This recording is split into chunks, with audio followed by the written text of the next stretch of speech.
Hello and welcome to our Intercultural Communication Studies Week 6 group presentation about markets around the world. My name is Marshall Jones. This presentation will also feature Trey Petrie, Hayden Rose, Colton Hadlock, and Alexis Ramos. Please enjoy and we'll begin.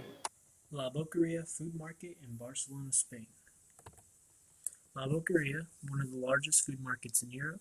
This market dates back to 1217, so it's more than 800 years old.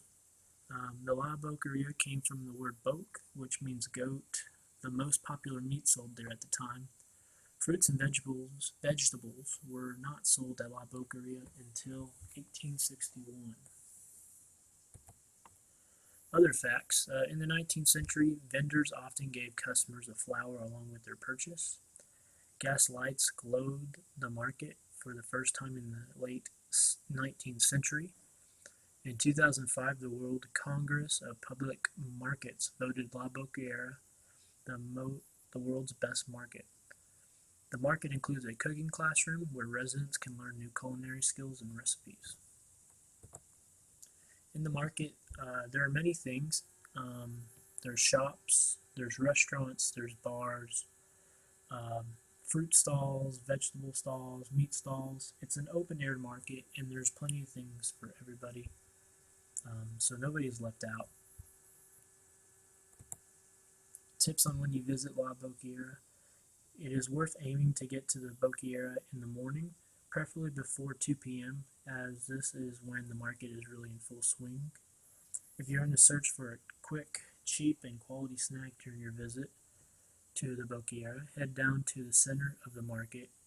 To just behind the fish section, you'll find a small stall manned by an Italian man with a wood-fired oven, selling pizzas by the slice. Yum. These are some of the pictures of the market. On the left, we have produce. I see bananas, watermelon, pineapple. And on your right, it looks like those are mushrooms in different grains. The market is usually very packed and very busy. The second set of pictures, the left is more produce from an aerial view. Then the right is looks like seafood, a lot of different types of seafood. And then I have a video of the atmosphere.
Then here's the website.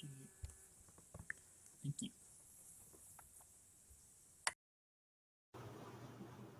Hi everyone. So my group has chosen to do the food and market stuff. So I am going to do the Dalek market, which is called the Stomach of Zagreb.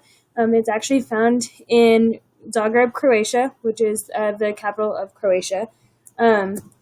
So basically, there is, as you can see, so it's on all spread out, all of the red umbrellas and everything. It's the largest red umbrella market in Europe, actually. It's huge, and they started the idea for it for about 1918, and they kind of started construction and stuff like that, and then the people who were in charge of it decided that they wanted to make it more European because they had kind of just got out of like the Slavic War and stuff like that, and they really wanted to be more a part of like the Western Europe culture, I guess, and so they had somebody who traveled around Europe to different places like Vienna and Frankfurt and all these different European places, and kind of took note of how they did their markets, and then they based theirs kind of off of it. So it finally opened in 1930. So it's actually been around for quite a while. It's pretty old.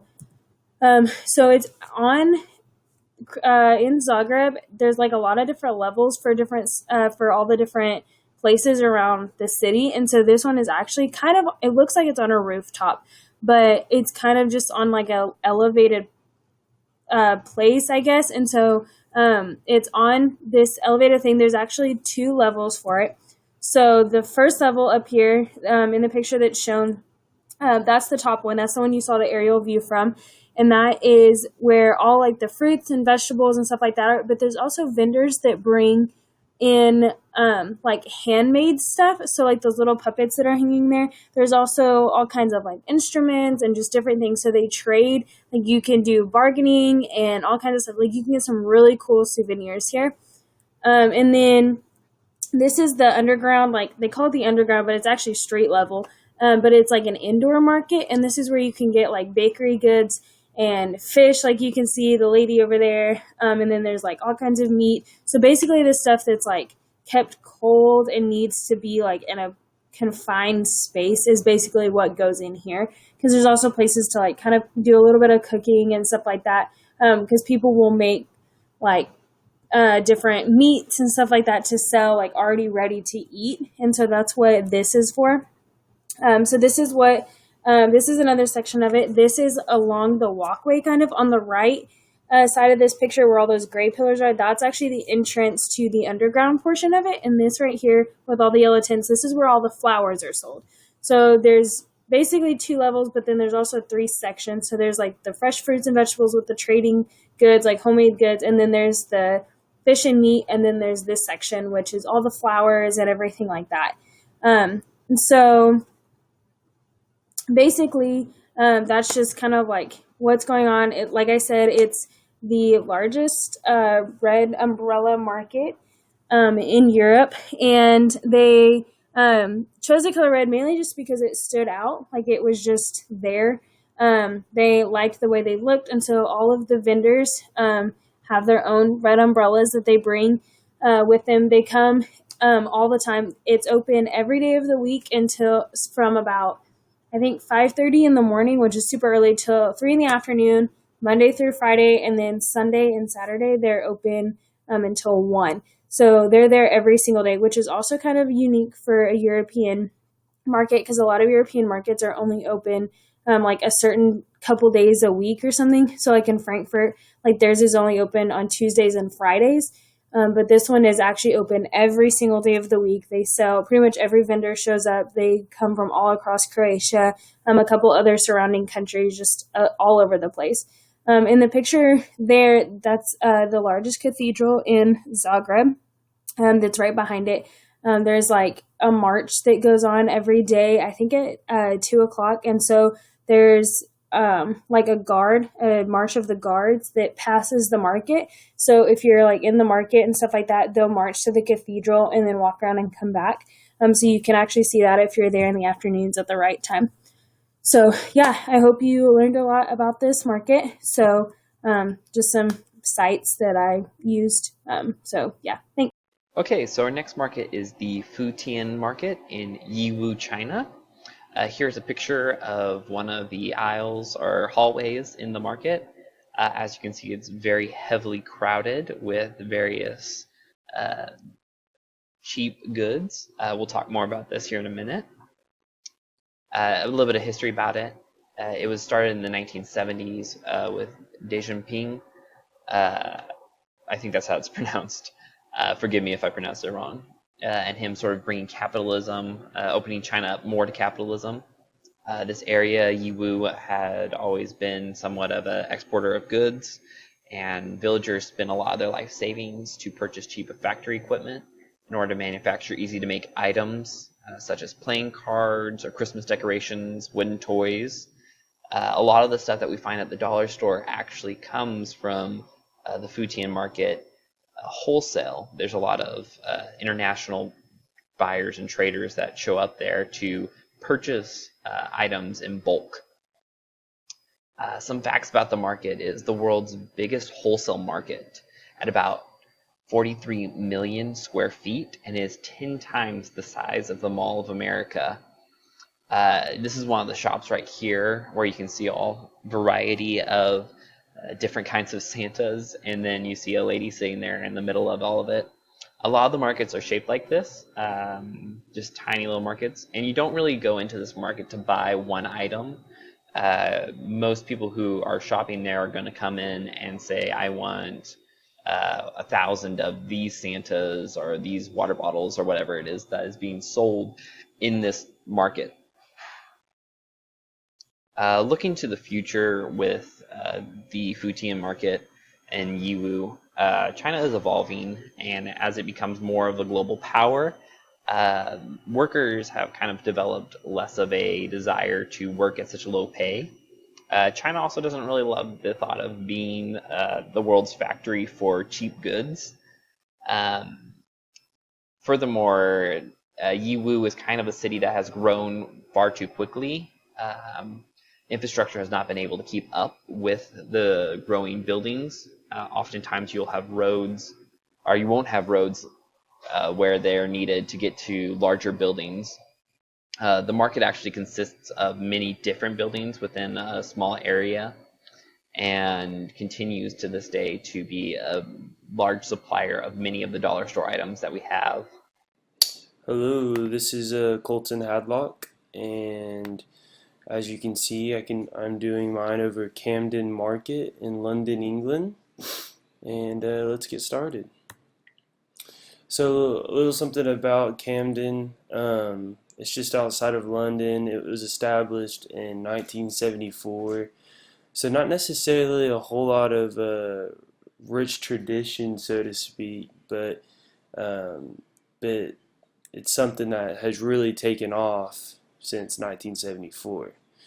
So it started off as just a little weekly crafts market. It only met like once a week, like on Sundays, and yeah, just really blew up. It's turned into one of the most popular attractions in London, and they get a lot of business. So great for the economy in London and in that town of Camden.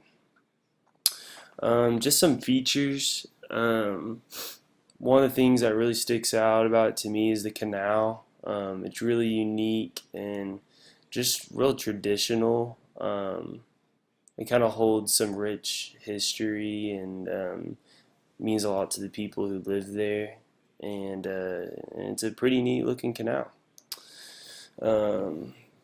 Another thing is the food, clothes, fashion, furniture. I do think it's cool that chain stores are not permitted, so allows people to come in and sell